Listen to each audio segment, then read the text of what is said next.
couldn't wait. I was saying, they're not going to do it. They're not going to help us. They're not going to save this country.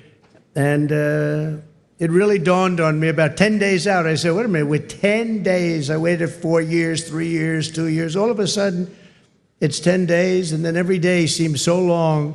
But I knew by the crowds we were getting, it was going to be really something. And Newt Gingrich got up and he said, this is a very special thing that's happening, because nobody has ever had crowds, and they just wanted hope. They wanted something. They just didn't want what they had.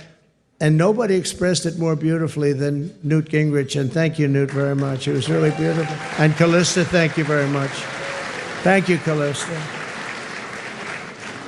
But the American people have just delivered really something very, very amazing. The biggest political victory in 129 years. Can you believe that, Newt? 120. They said the most consequential election. I love that word. It's a beautiful word.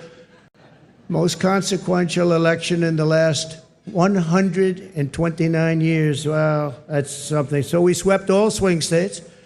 We won the popular vote. Oh, I love that. You know, in the last one, in my first term, they said he won the election, but they always followed by, he didn't win the popular vote. That's what they say. I don't even know, is it true or not? Who knows? But they would say he didn't win the popular vote, and we won the popular vote by records now, which nobody can say that anymore about us. Nobody can say that, because we won the popular vote. And I didn't win it, the people won it. The great people of our country won the popular vote, and that's what they wanted, and this was something really special. Won the White House, recaptured the Senate, and now, as of today, recaptured the House. Thank you very much, Congressman.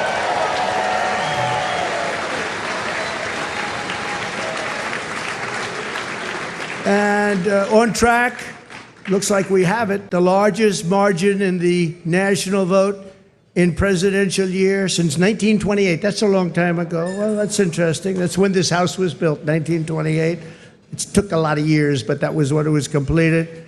And something that I just read here, and I saw from one of our friends from the news, from the media, we won, I didn't know this, we won 49 out of 50 states, shifted toward the GOP significantly. That's a big number. So we won the largest share of black and Hispanic votes of any Republican in the history of our country, recorded history of our country. So we won, think of that. We won the largest share of black and Hispanic voters. That's so incredible. They're unbelievable people. We respect them. We admire them. They've been through a lot. And they like us, and it wasn't easy. It wasn't easy, but if you take a look at the border of Texas, the governor called me, Greg Abbott, who's a great guy, called me up. He said, you won every single town on the border, and these towns were always blue. They were a dark, strong blue, and we won every single town up and down the border in Texas. We won with married women. What about unmarried women? What happened to unmarried women? We won with married women. We won half of all ages. Think of that. More than 50% of the 18 to 29-year-olds, the highest in many decades, the highest number. And again, it really has to do with common sense. You know, people don't want men playing in women's sports, right?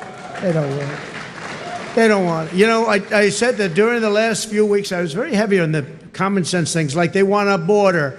They want people to come into our country. They do. They don't want to have exclusion, but they want to come in legally through a system. They don't want them coming in through prisons and through where you dump a prison from countries all over the world, dumping prisons into our country. The prisoners dumped into our country by the millions. They don't want that.